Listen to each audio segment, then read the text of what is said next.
ఆపదని ఈశ్వరుడు ఒక్కడే గట్టెక్కించగలడు సుమా.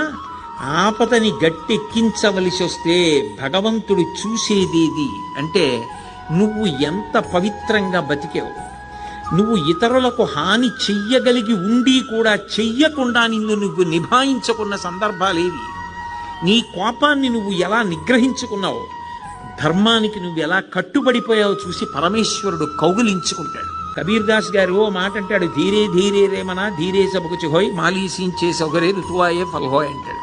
ఇవాళ విత్తనాలు పెట్టి నేను బిందెలు నీళ్లు పోస్తే జామ చెట్టు వచ్చి కాయలు కాస్తుందా? ఇవాళ విత్తనం పెట్టి కొద్ది కొద్దిగా నీళ్లు పోస్తే ఒక 5 ఏళ్ల తర్వాత చెట్టే విరగ కాస్తుంది. ధర్మాన్ని నమ్ముకున్నవాడు పాడవడు. ధర్మానికి ఫలితం శాశ్వతమైన ఫలితం కాలంలో కనపడుతుంది. ఆనాడు ధర్మం పట్టుకున్నవాడు ఎంత గొప్పవాడో మిగిలిన వాళ్ళకి కూడా ఆదర్శం అవుతాడు. ధర్మం వదిలినవాడు నశించిపోతాడు. అది నిరూపించాడు భాగవతం ప్రారంభంలోనే.